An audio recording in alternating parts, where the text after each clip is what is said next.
चलो फिर आगे स्टार्ट करते हैं। अभी जैसे मैंने बताया था कि ये टैब बटन है, और जैसे अभी ऑप्शन में बहुत सारा ऑप्शन हमने कर लिया है, general, formula, proofing, save, language, advance. उसके बाद दिया हुआ है यहाँ पे कस्टमाइज रिबन।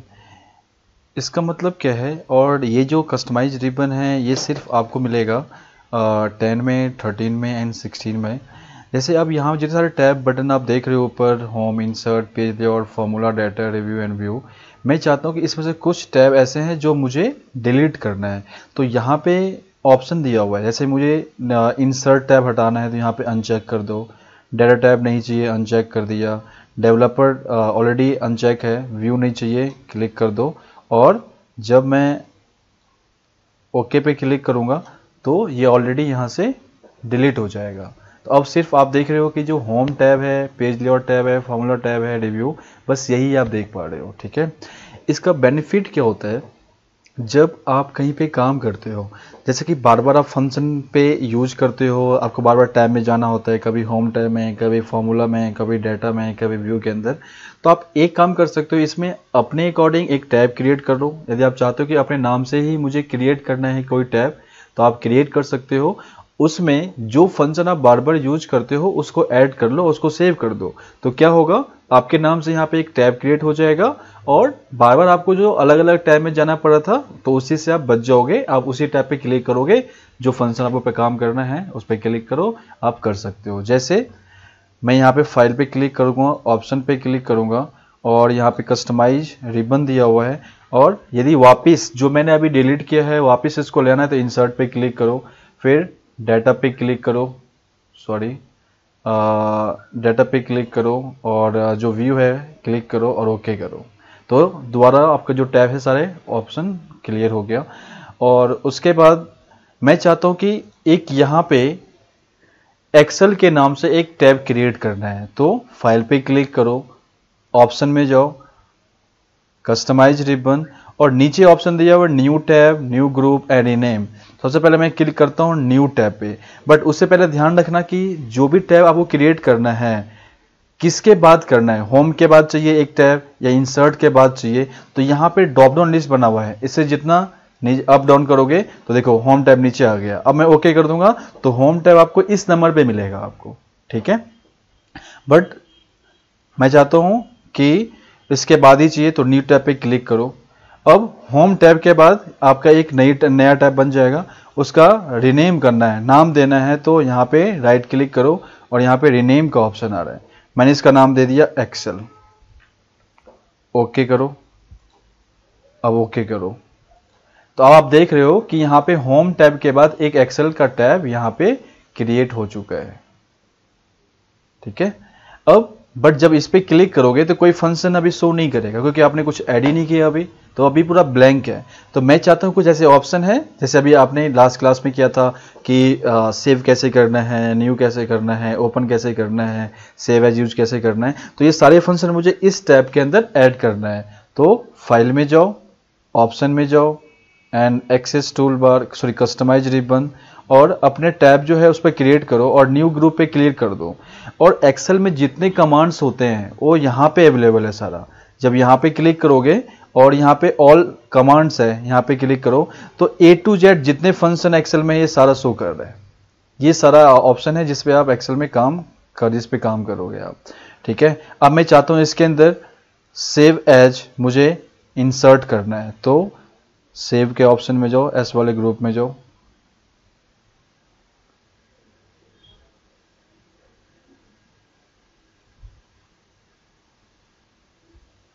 तो यहाँ पे सेव हो गया। सेव पे क्लिक करके इस पे ऐड पे क्लिक कर दिया। सेव एज चाहिए, सेव एज पे क्लिक करो, ऐड कर दो। और भी कोई फंक्शन आपको ऐड करना है तो यहाँ पे क्लिक करके ऐड पे क्लिक करोगे तो ऑलरेडी यहाँ पे ऐड हो जाएगा। उसके बाद ओके करो। अब देखो जब एक्सेल टैब में आप जाओगे तो यहाँ पे दो फंक्शन ऐड हो गया है। ठीक है, तो यहाँ पे सेव भी है, सेव एज, आपको जो भी ऐड करना है आप कर सकते हो। तो ये इसका बेनिफिट है कि आपको बार बार किसी अलग टैब में नहीं जाना पड़ रहा है, और आप इसी टैब में जाके क्लिक करोगे तो आप काम कर सकते हो। तो ध्यान रखना ये जो फंक्शन है ये सिर्फ 10 में अवेलेबल है, 13 में है, और आपका जो 16 है उसमें ही है, 7 पे नहीं कर सकते। फिर मैंने फाइल पे क्लिक किया, ऑप्शन पे मैं चाहता हूँ डिलीट करना है इस टैब को, तो कस्टमाइज रिबन में जाके और यहाँ पे इसको अनचेक कर दिया, ओके कर दिया। तो ये अभी शो नहीं कर रहा है क्योंकि मैंने अभी डिलीट नहीं किया है, बट उसको भी अनचेक किया है। हमेशा के लिए उसको डिलीट करना है तो फाइल में जाओगे, ऑप्शन में जाओगे, कस्टमाइज रिबन में, और यहाँ पे राइट क्लिक करो और यहाँ पे रिमूव का ऑप्शन आ रहा है, रिमूव पे क्लिक कर दो, ओके कर दो। ठीक है, चलो आगे करते हैं। उसके बाद नीचे दिया हुआ है क्विक एक्सेस टूल बार। इसका बेनिफिट क्या है, जैसे मैंने बताया था कि टाइटल बार के लेफ्ट साइड में जो आप आइकन देख रहे हो, ये आइकन, ये आपका एक्सेस टूल बार है। अब चाहते हो कि कोई फंक्शन मुझे यहाँ भी ऐड करना है तो आप वो भी कर सकते हो। तो जैसे यहाँ पे अभी save, undo and redo option यहाँ पे ऑलरेडी यहाँ पे डिफ़ॉल्ट इन्होंने यहाँ पे फंक्शन ऐड किया हुआ है। आप चाहते हो कि और भी कोई फंक्शन ऐड करना है, जैसे मैं चाहता हूँ कि इसको डिलीट करना है, जो सेव का ऑप्शन है, सेव पे क्लिक करो, इसको रिमूव कर दो। अब ओके करोगे तो आप देखो एक्सेस टूल बार में से ये फंक्शन हट गया है। अब आपको ऐड करना है तो ऑप्शन में जाओ, क्विक एक्सेस टूल बार, और जो भी ऐड करना है यहाँ पे ऑल कमांड कर लो, और मुझे करना है add save and save as, click किया एंड सेव एज पे क्लिक कर दो एंड ओके करो। अब देखो एक्सेस टूल बार में 2 ऑप्शन और भी ऐड हो चुका है आपका।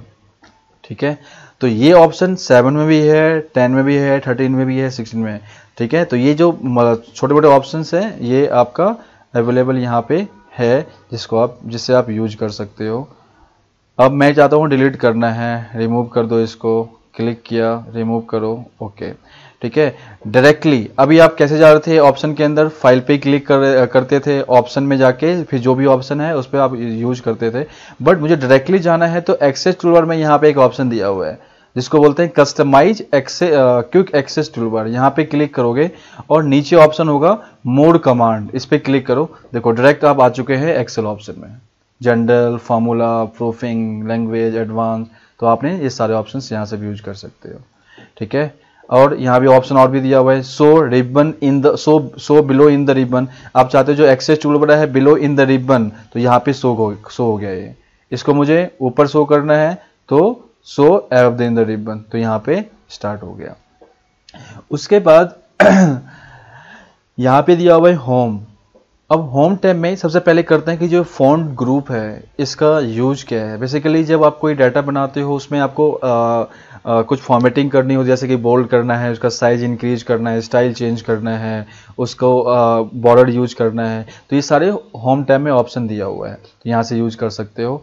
ठीक है, तो अभी यूज कर, जैसे मैं एक डाटा बनाता हूँ यहाँ पे, जैसे मैंने ले लिया किसी का नेम, मार्क्स, नेम में A B C D E F, और मैंने मार्क्स ले लिए यहाँ पे।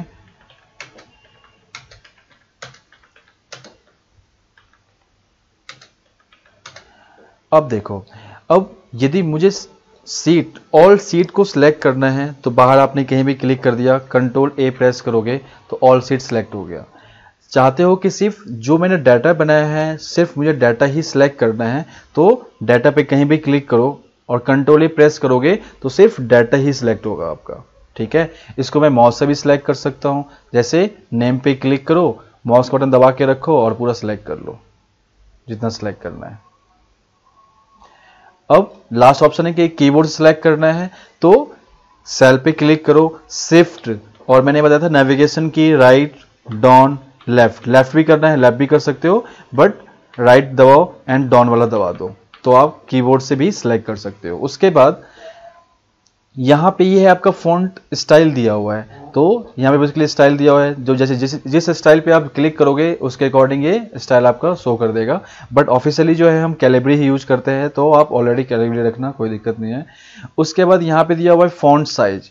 फॉन्ट साइज अभी 11 है, आपको फॉन्ट साइज इंक्रीज करना है, मैंने 16 कर दिया, तो इसका फॉन्ट साइज इंक्रीज हो गया ऑलरेडी।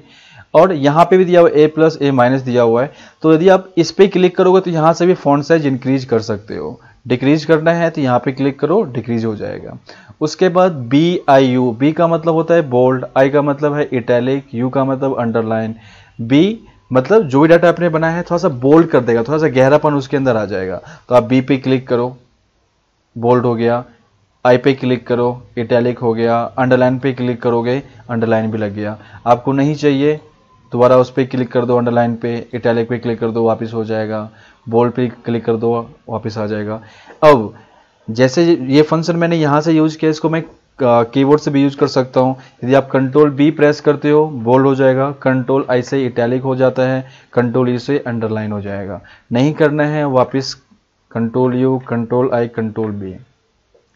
इसके अलावा भी इसका शॉर्टकट की और दिया हुआ है। यदि मैं यहाँ पे कंट्रोल 2 प्रेस करता हूँ, कंट्रोल 2 से बोल्ड हो जाता है, कंट्रोल 3 से इटैलिक हो जाएगा, कंट्रोल 4 से अंडरलाइन हो जाएगा। नहीं करना है कंट्रोल 4, कंट्रोल 3, कंट्रोल 2।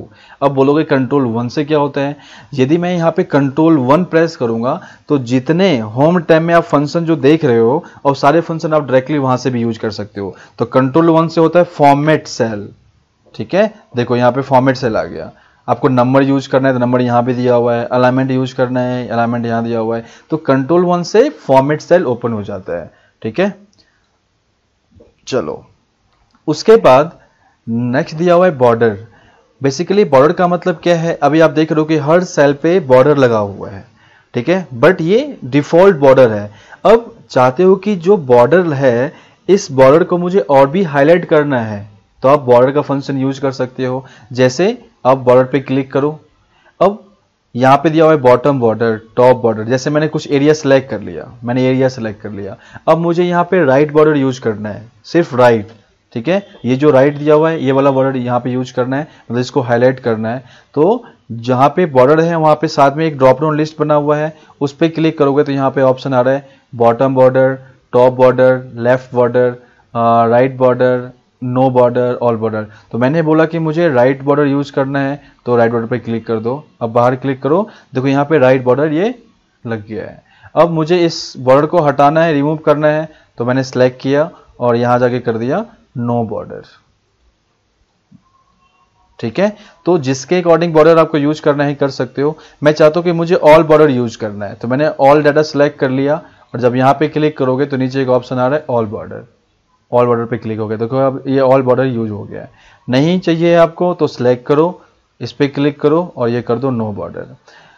उसके अलावा भी यहाँ पे दिया हुआ है नीचे thicks box border, bottom double border चाहिए, नीचे डबल बॉर्डर चाहिए तो आप कर सकते हो। तो यहाँ पे ये बॉक्सेज बने हुए हैं, इसके अकॉर्डिंग आपको चाहिए तो जिसके अकॉर्डिंग चाहिए उस बॉर्डर पे क्लिक करोगे वो बॉर्डर वहां पे हाईलाइट हो जाएगा। चलो अब नीचे दिया हुआ है ड्रॉ बॉर्डर। आप चाहते हो कि मुझे अपने अकॉर्डिंग बॉर्डर ड्रॉ करना है तो आप कर सकते हो। जैसे मैंने क्या किया, यहाँ पे क्लिक किया और नीचे दिया हुआ है ड्रॉ बॉर्डर, इस पे क्लिक करो। अब मैं जितना बॉर्डर ड्रॉ करूंगा, देखो माउस का जो लेफ्ट बटन है वो प्रेस करके रखना है और उसके बाद मैं चाहता हूँ कि यहाँ पे एक लाइन चाहिए, एक ड्रॉ यहाँ पे करना है, इसको 2 भाग में डिवाइड करना है और एक लाइन यहाँ भी चाहिए मुझे, एक इसके ऊपर चाहिए। अब मैं चाहता हूँ कि ये जो लाइन मैंने लगाया इसको इरेज भी करना है, तो आप इरेज भी कर सकते हो। बेसिकली ये फॉर्मेटिंग के टाइम, जैसे कि आपको कंपनी वगैरह में कोई इनवॉइस वगैरह बनाना है, कुछ फॉर्मेट बनाना है, तो ये चीज़ आप MS वर्ड में बनाते हो। बट MS वर्ड में जो भी काम करते हैं वो सारे काम आप एक्सेल में भी कर सकते हो खुद से बॉर्डर ड्रॉ करके। अब मैं चाहता हूँ कि ये लाइन मुझे इरेज करना है, तो यहाँ पे इरेजर भी दिया होगा ऑप्शन, तो यहाँ पे इरेज बॉर्डर है, इस पर क्लिक किया और मैं इसको इरेज कर दूंगा सेलेक्ट करके, ठीक है। अब मैं ये चाहता हूं कि जब मैं बॉर्डर यूज करूं, ड्रॉ करूं, तो यहाँ पे जो ऑप्शन दिया हुआ है लाइन कलर, जो लाइन कलर है किस कलर के अकॉर्डिंग आपको ड्रॉ करना है। अभी जब मैं बॉर्डर ड्रॉ कर रहा था तो यहाँ पे जो कलर है ब्लैक आ रहा था, मैं चाहता हूँ कि रेड कलर से ही मैं बॉर्डर ड्रॉ करूं, तो यहाँ पे लाइन कलर में जाके रेड कलर सेलेक्ट किया और ड्रॉ करो।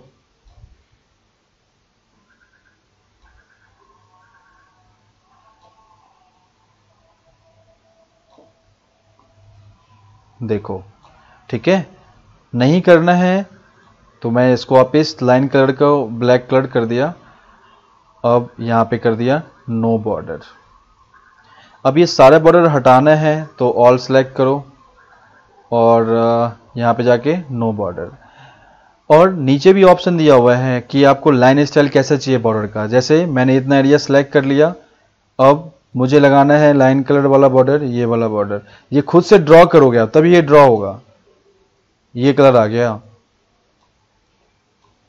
ठीक है। नहीं करना है, नो बॉर्डर कर दो, इसको सिलेक्ट करो और यहाँ पे क्लिक कर दो, नो बॉर्डर हो जाएगा।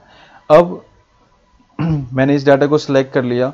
उसके बाद नीचे एक ऑप्शन दिया हुआ है मोड बॉर्डर, यहाँ भी आप ये फंक्शन यूज कर सकते हो। जैसे यहाँ पे दिया हुआ है बॉर्डर में कि कौन सा बॉर्डर चाहिए, और यहाँ पे दिया हुआ है आउटलाइन और इनसाइड। आउटलाइन का मतलब क्या है कि जो बॉर्डर है, जो आप डाटा बनाया है उसके बाहर ही बाहर बॉर्डर लग जाएगा, इनसाइड में डाटा के अंदर भी बॉर्डर लगेगा। तो मैंने क्या किया, जो आउटलाइन बॉर्डर है उसको मैंने ये ले लिया और यहाँ पे आउटलाइन पे क्लिक कर दिया और ओके कर दिया। तो आप देखो कि इसका जो आउटलाइन है ये बॉर्डर इंसर्ट हो गया।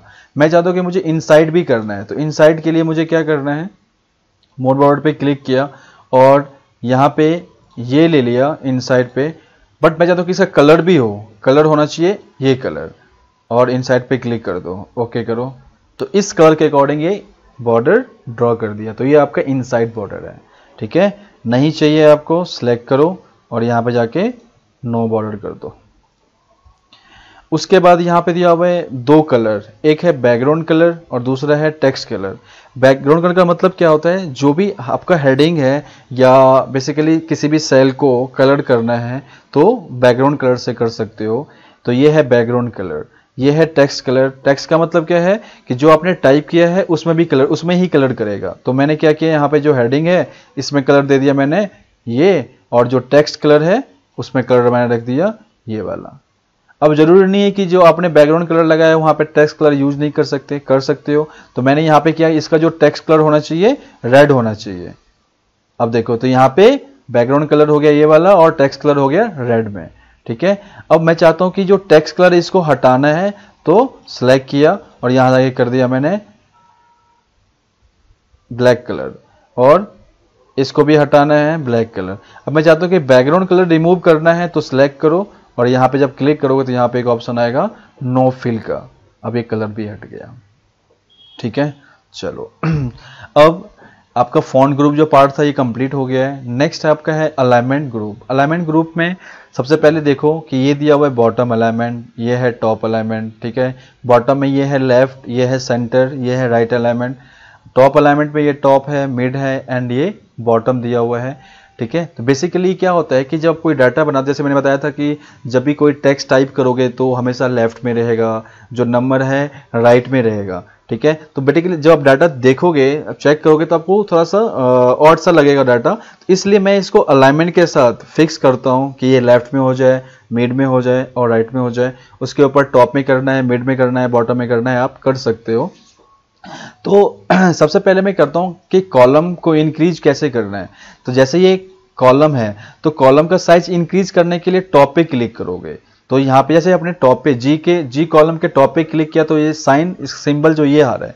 अब मैंने क्या किया, इसको प्रेस किया और राइट की ओर खींच दिया मैंने इसको, तो इसका साइज इंक्रीज हो गया। सेम रो का भी दिया हुआ है, यहां से करोगे रो का भी हो गया। बट मैं चाहता हूं कि ई कॉलम से लेके आई कॉलम तक इस पूरे कॉलम का साइज इंक्रीज करना है, बट इक्वली इंक्रीज करना है। तो आप बार बार आप क्या करना पड़ेगा, हर कॉलम में जाके इंक्रीज करना होगा। तो इससे बेटर है कि जहां जितने कॉलम करना है पूरे कॉलम को सिलेक्ट करो और किसी एक कॉलम का साइज इंक्रीज करो। जैसे मैंने एक कॉलम का साइज इंक्रीज कर दिया तो ये ऑलरेडी सारे कॉलम का साइज इंक्रीज हो जाएगा। सेम रो का भी दिया हुआ है, तो मैंने क्या किया, रो सिलेक्ट करने के लिए ध्यान रखना है यहां से सिलेक्ट नहीं होगा, ये सिलेक्ट जो होगा आपका ये नंबर सिलेक्ट होगा, जैसे आपने अभी कॉलम में किया था। तो मैंने ऑल रो को सिलेक्ट किया। अब मैं किसी एक रो का साइज इंक्रीज करता हूं, देखो ऑलरेडी सबका साइज इंक्रीज हो गया। अब मुझे क्या करना है, इस रो का भी इंक्रीज कर दो थोड़ा सा। अब मुझे करना है कि जितने डाटा मैंने यहाँ पे टाइप किया हुआ है सबको राइट अलाइनमेंट में कन्वर्ट करना है। तो यहाँ पे बॉटम में ये है right, centre and left, right alignment पर क्लिक कर दो, ये राइट हो गया। देखो तो सारा इक्वली ये अलाइनमेंट के साथ अलाइन हो गया है। सेंटर पे करोगे सेंटर हो जाएगा, लेफ्ट पे क्लिक करोगे लेफ्ट हो जाएगा। उसके बाद दिया हुआ है टॉप अलाइनमेंट, टॉप पे क्लिक करो, देखो ये टॉप में आ गया। मिड में चाहिए मिड में आ गया, बॉटम में चाहिए बॉटम में आ गया, ठीक है। तो ये है बॉटम अलाइनमेंट, ये है टॉप अलाइनमेंट। उसके बाद यहां पे दिया हुआ है डिक्रीज इंडेंट और ये है इंक्रीज इंडेंट। अपने अकॉर्डिंग आपको एडजस्ट करना है किसी भी टेक्स्ट को या किसी भी सेल को। तो आप अभी देखो जो मेरा डाटा है ये पूरा लेफ्ट है, मैं चाहता हूं कि अपने अकॉर्डिंग इसको थोड़ा सा राइट में शिफ्ट करना है। तो ये है इंक्रीज इंडेंट, यहाँ पे क्लिक करो, देखो अपने अकॉर्डिंग जितना क्लिक करोगे उतना राइट में जाएगा, ये लेफ्ट में क्लिक करोगे उतना ये लेफ्ट हो जाएगा। तो ये है आपका इंक्रीज इंडेंट डिक्रीज इंडेंट। अब देखो, अब मैंने इसको सिलेक्ट किया और इंक्रीज इंडेंट और जो डिक्रीज इंडेंट दिया हुआ है इसके ऊपर एक ए बी बना हुआ है। ए बी का मतलब होता है ओरिएंटेशन। अभी जो भी नंबर या टेक्स्ट आप टाइप कर रहे थे या नॉर्मल वे में टाइप हो रहा है, मैं चाहता हूं कि इसका जो एंगल है चेंज करना है। तो मैंने सेलेक्ट किया और ए बी पे क्लिक किया। अभी यहाँ पे कुछ ऑप्शन शो हो रहा है, कुछ ऑप्शन नहीं शो हो रहा है, जैसे कि वर्टिकल टेक्स्ट दिखा रहा है और नीचे है फॉर्मेट सेल एलिमेंट, बाकी ऑप्शन जो है हाइड है। तो इस ऑप्शन से करने से पहले लास्ट में जो ऑप्शन दिया हुआ है फॉर्मेट सेल एलिमेंट, इसमें क्या होगा, आप अपने अकॉर्डिंग एंगल चेंज कर सकते हो। तो मैंने यहाँ पे क्लिक किया और यहाँ पे एक ऑप्शन दिया हुआ है जिसका एंगल जिस वे में करना है, मुझे चाहिए इस एंगल में, इसका एंगल, इसकी एंगल चेंज किया और ओके किया। देखो तो आपने जो डाटा बना है इसका एंगल इस शेप में हो गया। अब मैं दोबारा इस पर क्लिक करूंगा और जो भी ऑप्शन है आप सब शो कर दिया है। तो फर्स्ट ऑप्शन है एंगल काउंटर क्लॉकवाइज, इस पे क्लिक करोगे तो ये इस शेप में आ जाएगा, इस एंगल में आ जाएगा। अब नेक्स्ट है एंगल क्लॉकवाइज, तो ये रिवर्स हो जाएगा।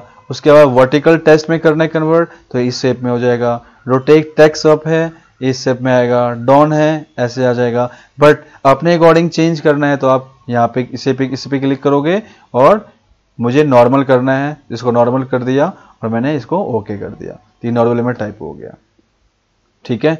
उसके बाद यहाँ पे दिया हुआ है रैप टेक्स्ट और ये दिया हुआ है मर्ज एंड सेंटर। तो बेसिकली रैप टेक्स्ट का काम क्या होता है पहले समझते हैं। जैसे मैं किसी सेल में कुछ टाइप करता हूं, जैसे मैंने टाइप किया ललित मोहन मिश्रा, या मैंने किया ललित मिश्रा। आप देख रहे हो कि जो कॉलम, जो सेल का जो साइज है ये अपने सेल से बाहर जा रहा है। तो आप चाहते हो कि किसी भी टेक्स्ट को या किसी नंबर को एक ही सेल में एडजस्ट करना चाहते हो, तो उसके लिए आप रैप टेक्स्ट यूज करोगे। तो मैंने यहाँ पे टाइप किया और इसके बाद मैं चाहता हूँ कि जो मिश्रा लिखा हुआ है ये, इसका जो साइज है थोड़ा सा बाहर जा रहा है, मैं चाहता हूँ कि इसी सेल में इसको एडजस्ट करे। तो रैप टेक्स्ट पे क्लिक कर दो, तो देखो क्या हुआ, एक ही सेल में उसको एडजस्ट किया तो ललित मिश्रा हो गया, ठीक है, एक ही सेल में। तो अब ऐसे भी कर सकते हो, आप किसी सेल पे क्लिक करो, उस टाइप करने से पहले रैप टेक्स्ट पे क्लिक कर दो। अब मैं यहाँ पे कुछ भी टाइप करूंगा, जो इस सेल से बाहर जाएगा अपने अकॉर्डिंग उसको नेक्स्ट लाइन में कन्वर्ट करता रहेगा, ठीक है। तो इसको बोलते हैं रैप टेक्स्ट। ध्यान रखना, जैसे मैं यहाँ पे दोबारा से करता हूं ललित मिश्रा, अब मैं इसका साइज इंक्रीज करता हूं। अब इसको आपने ऑलरेडी एडजस्ट कर दिया, यदि अब करोगे रैप टेक्स्ट पे क्लिक तो अब ये कुछ इफेक्ट नहीं दिखाएगा अपना। तो रैप टेक्स्ट करने के लिए या तो पहले ही क्लिक करो वहां पे, ठीक है। और एक ऑप्शन इसका और भी दिया हुआ है, जैसे मैं लिखता हूं ललित, अब मुझे सेम सेल में नेक्स्ट लाइन में मुझे कोई लाइन या कोई टेक्स्ट टाइप करना है, तो यदि साइज से बाहर जाएगा तभी वो कन्वर्ट करेगा नेक्स्ट लाइन में। आप चाहते हो कि अपने अकॉर्डिंग करना है तो उसके लिए आप ऑल्ट एंटर यूज करो, Mishra, alt enter, go to next line in same cell, alt enter Mohan. अब देखो सेम सेल में इतने ज्यादा टेक्स्ट आपने टाइप कर दिया है। ये है आपका रैप टेक्स्ट, ठीक है। उसके बाद यहां पे दिया हुआ है मर्ज एंड सेंटर। मर्ज सेंटर का मतलब क्या होता है, जैसे अभी आपने देखा कि ये अलग अलग सेल दिया हुआ है, ठीक है। अब मैं चाहता हूं कि मल्टीपल सेल को वन सेल में कन्वर्ट करना है, तो उस केस में यूज करना है आपको मर्ज एंड सेंटर। तो मैंने क्या किया, कुछ सेल को सिलेक्ट किया, ठीक है। अब मैं चाहता हूं कि ये मल्टीपल सेल वन सेल में कन्वर्ट हो, तो फिर यहां पे क्लिक करोगे और यहां दिया हुआ है मर्ज एंड सेंटर, तो ये पूरा का पूरा सेल मर्ज हो गया। बेसिकली इसका यूज कब होगा, जब कोई यहाँ पे हेडिंग बना रहे हो उस केस में यूज कर सकते हो, ठीक है। और एक होता है मर्ज अक्रॉस, तो मैंने कुछ एरिया सेलेक्ट किया और यहाँ पे दिया हुआ है मर्ज अक्रॉस का ऑप्शन, इस पे क्लिक करो तो ये मर्ज अक्रॉस कर रहा है, तो दोनों में डिफरेंस है, ये आपका मर्ज सेंटर हो गया और ये आपका मर्ज अक्रॉस हो गया, ध्यान रखना, ठीक है। नहीं करना है तो सिलेक्ट करो उसको और यहाँ पे जा क्लिक करो और अनमर्ज कर दो। ये भी नहीं करना है, सिलेक्ट करो और अनमर्ज कर दो इसको, तो ये आपका हो गया मर्ज एंड सेंटर, ठीक है। और अभी क्लास में मैंने बताया था कि कैसे ड्रैग करना है, जैसे किसी नंबर को ड्रैग करना है तो मैंने बताया था कि ये ड्रैग करो, तो ऐसे ड्रैग किया था आपने। राइट में ड्रैग करना है, ऐसे ड्रैग कर सकते हो। फिर इसको मैंने डाउन में ड्रैग कर दिया, ये ड्रैग हो गया। जैसे मैंने शीट 2 में चलता हूं, यहाँ पे मैंने कुछ लिखा, मैंने अमित। अब अमित को डाउन में ड्रैग करना है तो आप ड्रैग कर सकते हो। तो ड्रैग करने के लिए क्या ऑप्शन है, ये क्लिक किया इस पे, ये डाउन ड्रैग हो गया।